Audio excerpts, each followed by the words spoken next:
After his release, Mandela had a choice: to hold on to the anger and resentment of a lifetime of injustice, or to find a way to forgive, something unimaginable for most who had suffered under apartheid. He chose forgiveness, but that choice came with its own battles. The fight for freedom didn't end with his release. It transformed into a fight for unity, for building a new South Africa where all races, all people, could finally live together in peace. What happens when a man who's endured decades of suffering decides that peace is worth more than punishment? What does it take to rebuild a broken country with nothing but hope, courage, and an unwavering belief in justice? This is the untold story of Nelson Mandela, a man who became more than just a leader. He became a symbol of what is possible when we choose to forgive instead of hate, to unite instead of divide, to rise above the wounds of the past and move forward together. Keep watching to uncover the powerful truth of his journey, a journey that will change the way you see freedom, forgiveness, and the fight for justice. In the quiet, peaceful village of Mvezo, nestled in the heart of South Africa, a child was born. His name, Rolihlahla Mandela, was a name given to him not just by his parents, but by the very land that would later shape his destiny. Rolihlahla, meaning troublemaker, would grow to become a symbol of peace, forgiveness, and the endless pursuit of freedom. Born on the 18th of July, 1918, Nelson Mandela's early life was marked by the unique combination of royal heritage and the challenges of growing up in a divided society. His father, Gadla, a local chief of the Xhosa people, was a man of influence. But even within the family, Mandela was to face the duality of tradition and Western influence. His mother, a Christian, sent him to a Methodist school where he was given the name Nelson. And so began his journey into a world much larger than his small village. As young Nelson Mandela grew, the land around him began to change. The winds of colonialism, which had swept through Africa centuries before, were now settling deeper into the very fabric of South Africa. The traditions of his ancestors, the customs and ways of life that had long sustained the Xhosa people, were being gradually eroded by the foreign presence. From the bustling streets of Cape Town to the quiet villages, everything was in transition. Young Mandela, born into a land at a crossroads, had no idea how deeply his life would be shaped by these forces. His early childhood was spent in the embrace of the rolling hills and green pastures of Mvezo. There, in the village, the rhythms of nature marked the passing of time, and the Xhosa customs were as natural to him as breathing. He would spend his days playing with other children, tending to the family's cattle, and listening to the stories of elders, tales of warriors, of kings, and of ancestors who fought for freedom. It was a simple life, but it was rich with meaning, filled with the lessons of his people. But as the seasons changed, so did his world. The world beyond his village began to beckon. The winds of change were not just blowing through the countryside, but they were also shaping the future of his family. His father, Gadla Henry Mandela, was a chief, respected in the community and counselor to the Abathembu king, a man of power. And yet even he could not escape the forces of colonialism that had already begun to dismantle the indigenous structures of leadership. His father's authority was slowly being undermined by the growing influence of Western powers, and by the time young Nelson was 9, this tension would touch his life in an irrevocable way. When Nelson was just a boy of 9, his father died unexpectedly from a lung illness. His death would mark the first great loss of Mandela's life. a loss that would steer his path toward the unknown. At that tender age, he was suddenly without the guiding presence of his father, thrust into a world where traditional roles were shifting, and the very foundations of his society were being cracked open. It was in the aftermath of his father's death that Nelson was sent to live with the Thembu royal family. Here, among the elders and leaders of the Xhosa people, he would learn the ancient customs of his people, as well as the intricacies of leadership and duty. Mandela's new life at the royal court was both an honor and a challenge. He was now surrounded by the wisdom of the Thembu kings and queens, but the world outside was calling to him with a different kind of power. While he learned the ways of his people, the way to rule justly and honorably, the winds of change did not stop. The world around him began to modernize in ways that were unsettling, as colonial forces and the South African government began to impose new ways of life on the Xhosa people. Nelson was caught between two worlds, one rooted in tradition, the other pulling him toward the future. It was here that he began to see a world that was both beautiful and cruel. The royal court, though steeped in history and wisdom, was also a place where the young boy began to understand the heavy responsibility of leadership. He began to see that while tradition is powerful, it could also be used to control and subjugate. His thoughts began to turn toward what kind of man he would become, and whether he too would one day be caught between the old world of his ancestors and the new world that was rapidly emerging. His education was not just academic, but deeply spiritual. His mother, who had converted to Christianity, sent him to a Methodist missionary school, where he would soon be given the name Nelson, a name that would echo across the world. The school, while foreign in its ways, gave him a different kind of learning. It was here that young Mandela, still a child, began to learn not only how to read and write, but how to navigate the complexities of a society that was being divided by race, by class, and by belief. While many Xhosa children were learning their history through oral stories, Mandela was now absorbing the history of Western civilization. And though his education was steeped in Christianity, Mandela's heart was still deeply tied to the values of his ancestors. But despite the best efforts of his mother and teachers, young Nelson's heart was not easily swayed by foreign ideas. He began to see the contradictions between the teachings of Christianity and the harsh reality of colonial rule. He realized that the promises of civilization and equality were empty in a world where his people were oppressed and marginalized. The man who would later become a leader was beginning to see the world through the lens of a young boy who knew that the promise of freedom would not come without struggle. By the time Nelson reached his teenage years, he had begun to understand that his education would not end in a classroom or at a royal court.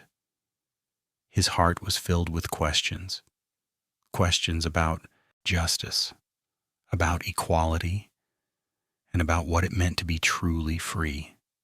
He had heard the stories of his ancestors, stories of warriors who fought for their land, their families, and their freedom. And he began to think that perhaps it was his turn to fight. But this fight would not be a simple one. The enemy was not just one person or one government. It was an entire system of oppression that had been built over centuries. And young Nelson Mandela was starting to understand that to break free from it, he would have to face the harshest challenges of all. At the age of 16, Nelson underwent the traditional Xhosa circumcision ceremony, a rite of passage that marked his official transition into manhood. This was a significant moment in his life, as it symbolized his embrace of the Xhosa traditions. Yet the world outside was changing, and as he took his first steps into adulthood, he knew that his future lay not just in the traditions of his people, but in the larger world that was rapidly evolving around him. By this time, young Mandela had already set his sights on a different future. While many of his peers were content to stay within the confines of their communities, Mandela dreamed of becoming a leader who could bridge the old and the new.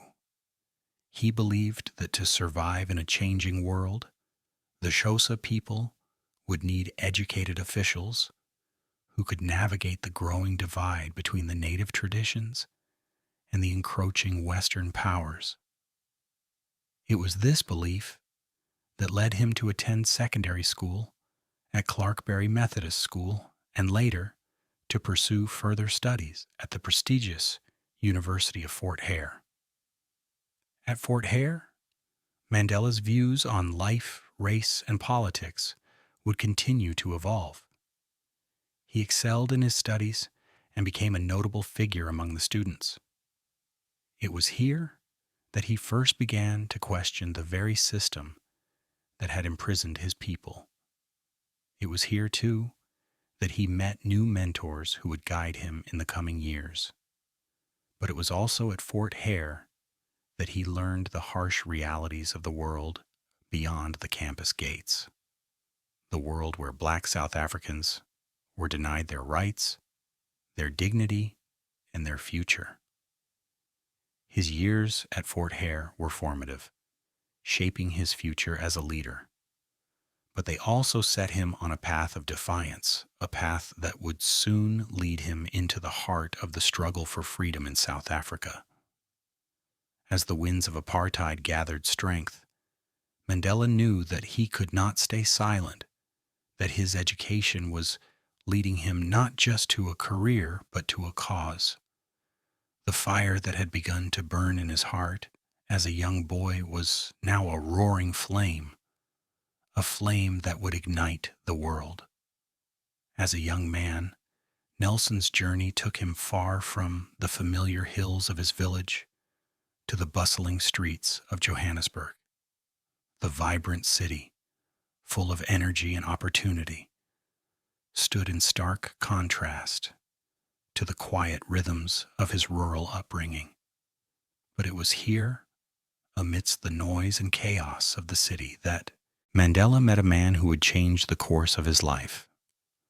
Walter Sisulu, a member of the African National Congress, ANC, became Mandela's mentor and guide, a figure whose quiet wisdom would ignite a fire in Mandela that would burn for decades to come. With Sisulu, Mandela learned the power of resistance, the power of unity, and the importance of standing up for what was right.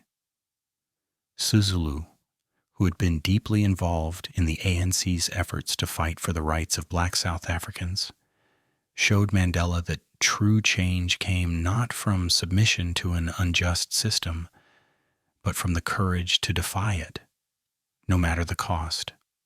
The young man, once caught between the worlds of his ancestors and Western education, now stood on the precipice of a new, far more radical path. Mandela's first steps into the world of politics were marked by a growing understanding of the plight of his people. He began to see the sharp divide between the ideals of justice and equality he had been taught and the harsh reality of a society built on racism, segregation, and oppression. As he became more involved with the ANC, Mandela's eyes opened to the struggles of those around him, people who were denied basic human rights, whose lives were shaped not by their dreams, but by the restrictions placed upon them by a racist regime. It was a moment of awakening, one that would change Mandela forever. He realized that the future of South Africa could not be shaped by submission or by passive acceptance of inequality. No longer was it enough to dream of a better world. He would have to fight for it. And it was in the heart of Johannesburg, surrounded by his new political allies, that Mandela began to understand that this fight wouldn't be an easy one. The odds were insurmountable, the power of the government overwhelming, but there was no turning back. In 1944, at the age of 26, Mandela and a group of like-minded young men formed the ANC Youth League, a movement of energetic, passionate individuals determined to carve out a different future for South Africa. It was a turning point in Mandela's life, as he realized that the struggle for freedom and equality was not just a personal journey, it was a collective one, a movement that would require the unity of thousands of voices, each one calling for justice. The formation of the Youth League marked a new era for Mandela. It was here within the ranks of the League that he understood the true meaning of leadership, not just as a man who would fight for his own future, but as one who would stand with his people side by side in their fight for justice. Mandela knew, deep in his heart, that peace would not come without struggle, that the road to freedom would be long, and that sacrifice was inevitable.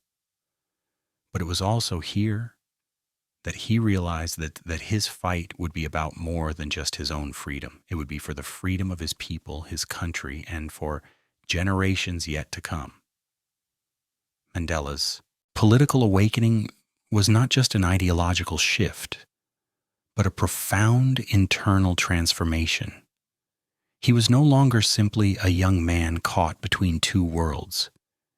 He was now a part of something much larger, something that transcended his own personal struggles.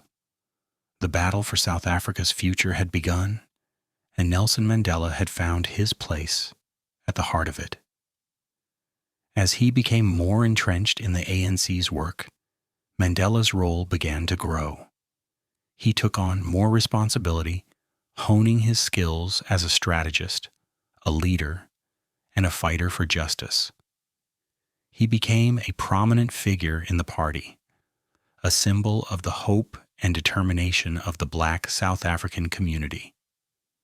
But even as he rose through the ranks, Mandela never lost sight of the ultimate goal, the creation of a democratic, free South Africa, where people of all races could live in peace and equality.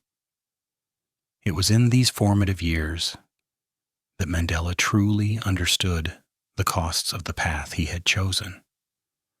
The government, recognizing the growing threat posed by the ANC and other resistance movements, began to escalate its efforts to suppress any challenges to its rule. Mandela knew that with every step he took, the stakes would only get higher.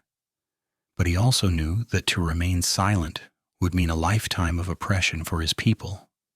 And so he continued forward, driven by the conviction that justice, though delayed, would one day prevail.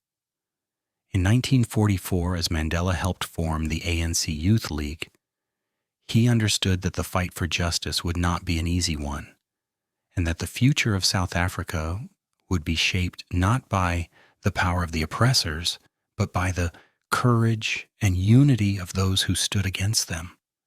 The fire that had begun to burn in his heart as a young boy was now a roaring flame, one that would burn brightly for decades to come, lighting the way for a nation on the brink of profound change. Years passed, and with each step Mandela took in his political journey, the forces against him grew stronger. The government's resistance to equality evolved into something darker: apartheid, a brutal system designed not just to segregate, but to keep Black South Africans oppressed, stripped of their rights, and confined to the lowest rungs of society. It was an ideology built on fear and hatred, and it sought to break the spirit of any who dared to stand against it. Mandela's involvement in the African National Congress ANC, led him down a path that he could not turn away from. As the ANC grew more vocal in its demands for equality, the government responded with increasing hostility. In 1962, Mandela was arrested, charged with inciting workers to strike and leaving the country without permission.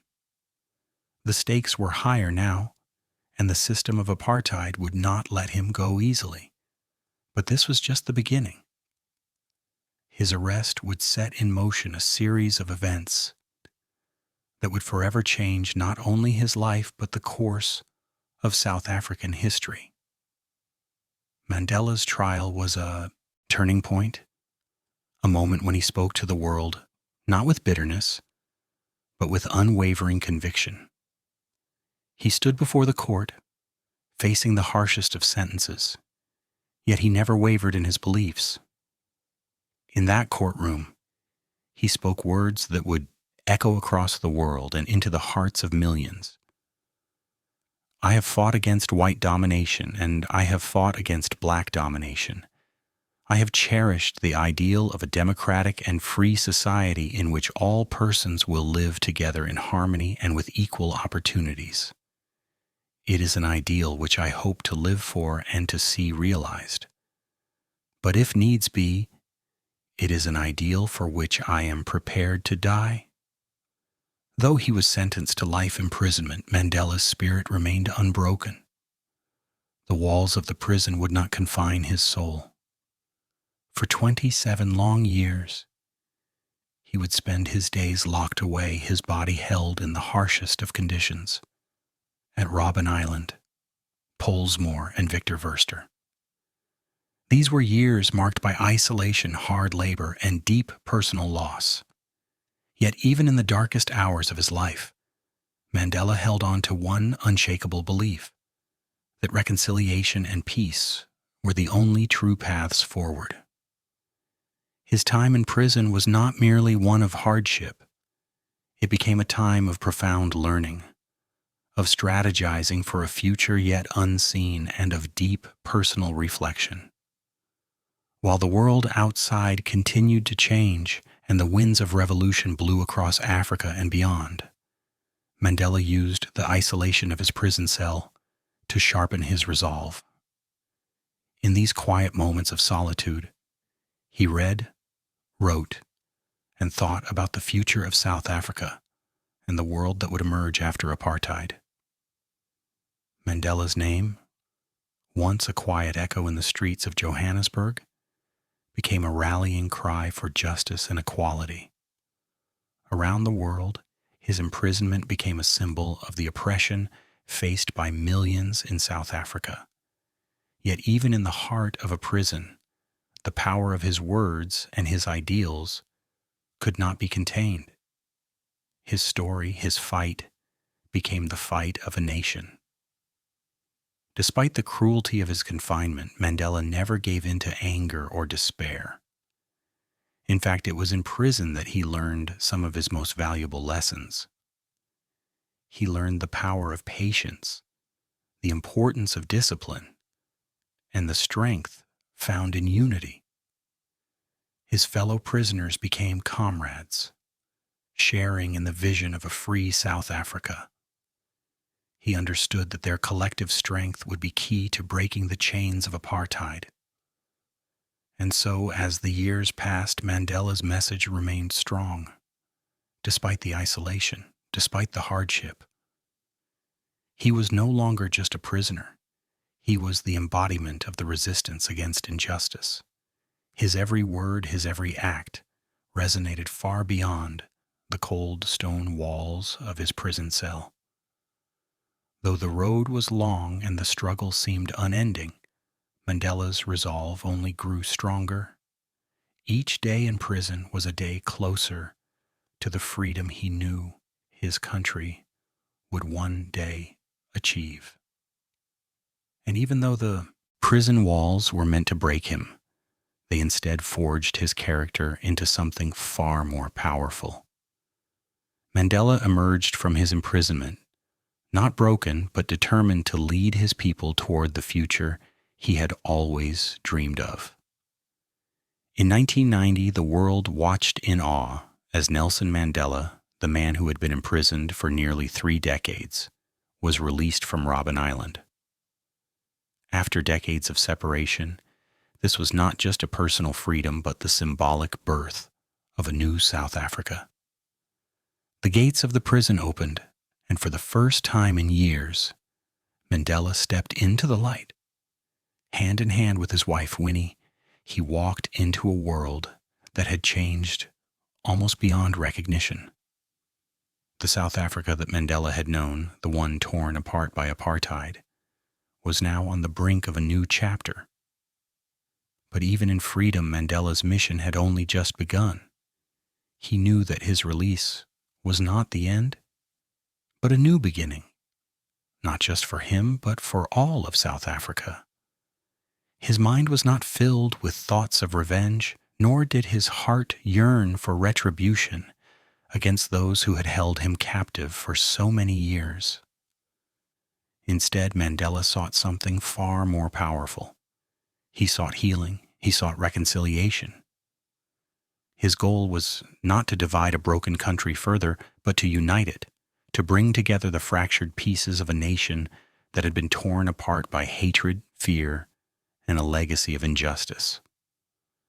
As he stepped into the light, Mandela was faced with an immense challenge. The nation that welcomed him home was deeply divided, its people scarred by years of institutionalized racism, economic disparity, and political oppression. But Mandela's vision was clear. He saw a future where all South Africans, black and white, could live together in peace, where the horrors of apartheid would be relegated to the past, and a new, more equitable society would rise from the ashes. In 1994, just 4 years after his release, Mandela was elected as South Africa's first black president. This was a historic moment, a triumph not just for Mandela, but for all who had fought alongside him. It marked the beginning of a new era, one of democracy, equality, and reconciliation. Through his leadership, the nation embarked on its journey toward true democracy, a system where all people, regardless of their race, would have a voice, a vote, and a stake in their future.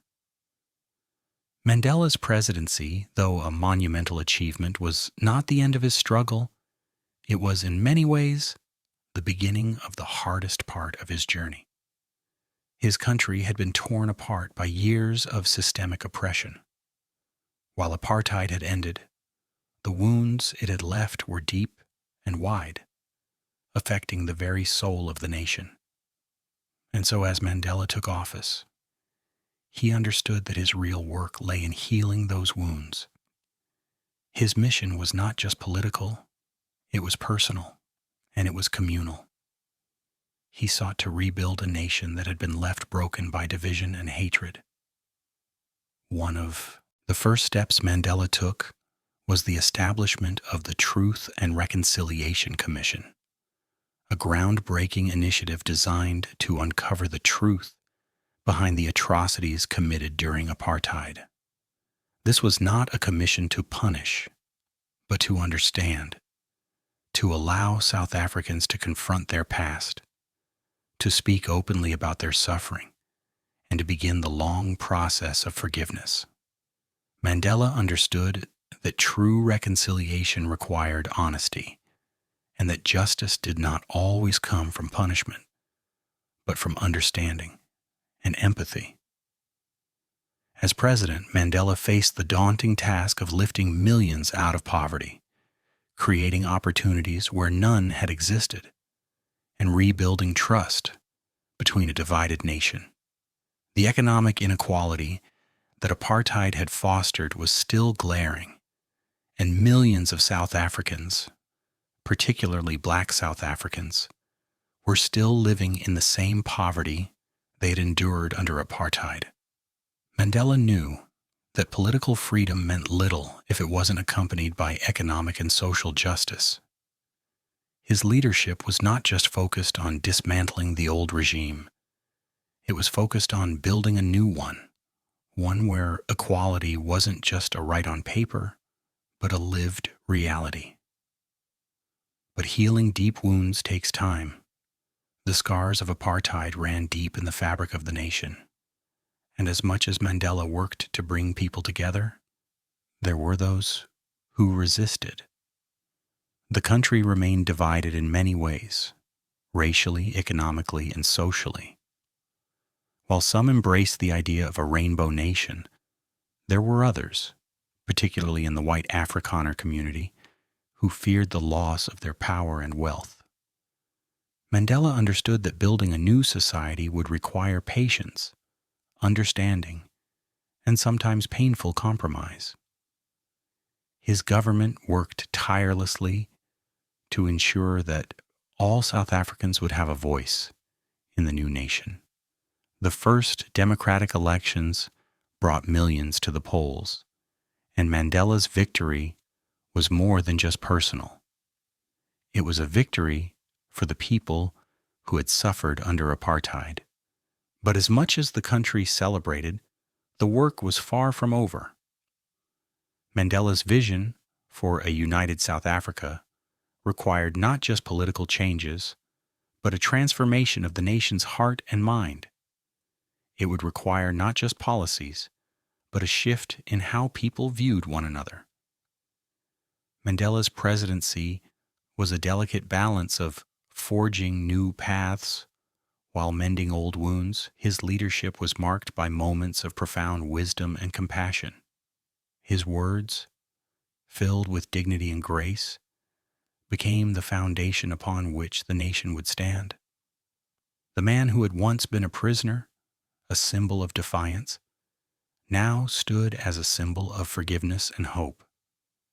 He knew that the future of South Africa couldn't be built on the anger of the past, but on the collective spirit of a people who had suffered together and who could now rise together. His presidency was not the end of his struggle. It was just another chapter, a chapter that would involve lifting his people out of poverty, rebuilding a nation torn apart by years of hatred, and healing deep wounds left by apartheid. Mandela's mission was not about quick fixes, it was about laying the groundwork for future generations.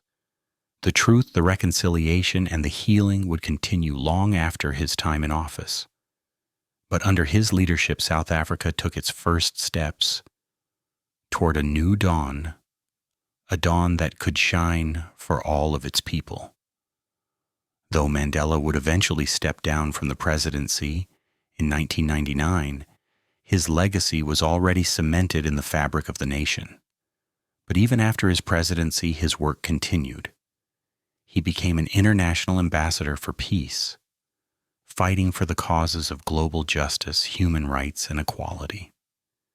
He was the father of modern South Africa, and his journey, one of struggle, forgiveness, and reconciliation, would continue to inspire the world. Though Mandela stepped down from the presidency in 1999, his influence continued to ripple through the world. He was no longer the president, but his voice, his ideals, and his strength became an enduring symbol of peace, forgiveness, and resilience. As the world turned its eyes toward the future, it could not ignore the profound impact this man had made. Mandela's journey was far from over, even as he left the office of the presidency. He had become a global figure, one whose name was synonymous with overcoming adversity, with the belief that transformation, both personal and societal, is possible. Mandela carried with him the weight of a divided past, a past filled with pain, injustice, and years of oppression. Yet despite the scars left upon him and his people, he carried the hope of a better future, one that was not shaped by hatred or revenge, but by love, understanding, and the courage to forgive. His influence was not just political, it transcended borders and cultures. He became a global symbol of the idea that one person, no matter their background or circumstances, can change the world. His life was a testament to the power of perseverance, the power of the human spirit to rise above even the greatest of challenges. Mandela's life was not just about the fight against apartheid. It was about healing, about reconciliation, and about the courage to stand for what was right, even when the path seemed impossible. His journey taught the world that true freedom is not simply about breaking physical chains, but about healing the hearts and minds of those who have suffered. True freedom is about the restoration of dignity, about allowing people to reclaim their humanity in the face of dehumanization. As the years passed, the world saw the inevitable toll that time had taken on Mandela.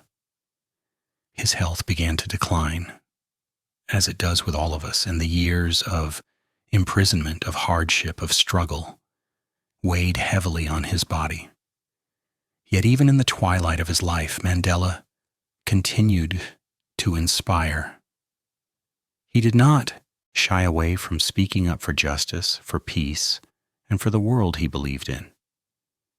His words, though quieter in the latter years, still carried the weight of his wisdom and experience. In the years after his presidency, Mandela's role as a global elder statesman took shape. He became a voice for peace in conflict zones, a voice calling for the end of war, for the protection of human rights, and for the healing of nations. He used his influence to call for peace in regions torn apart by violence and division. Whether it was in the Middle East, where he spoke of peace between Israel and Palestine, or in Africa, where he advocated for dialogue between divided nations, Mandela was a beacon of hope for a world that still grappled with the forces of hate and fear. Even as the world moved forward, Mandela remained deeply connected to the struggles that still remained in South Africa. He continued to speak on the need for reconciliation, not just among South Africans, but among all nations that had experienced the scars of apartheid, colonization, and war. His vision for the future was not one of division, but of unity, and he consistently called for a collective effort to build a world that was fairer, kinder, and more just.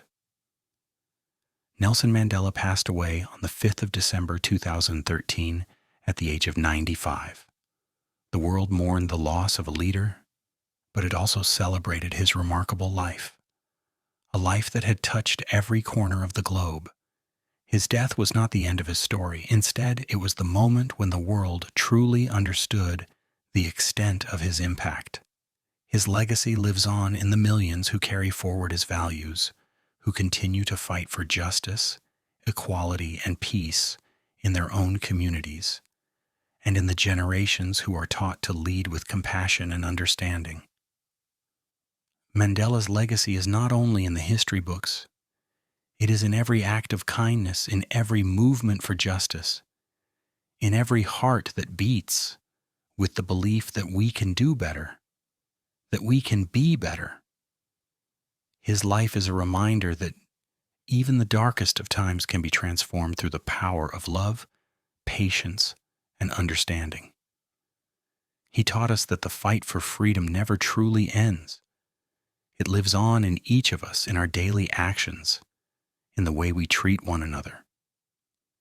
As you lie here drifting into sleep, think of the life of Nelson Mandela, a life that was not defined by the struggles he faced, but by how he faced them, with love, compassion, and an unwavering belief in the goodness of humanity. His journey was one of overcoming adversity, not just for himself, but for the collective good of all people.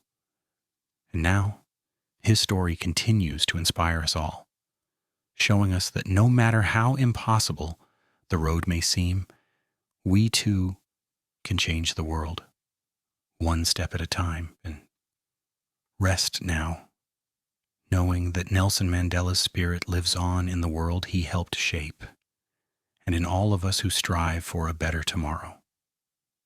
Nelson Mandela's journey was not just about overcoming personal suffering. It was about forgiveness, unity, and building a future where justice and peace can thrive. His story teaches us that even in the face of unimaginable struggle, we have the power to choose hope and healing over hate. What kind of legacy will you leave? Leave a comment below and share your thoughts. Let's keep Mandela's message alive by spreading hope, justice, and unity.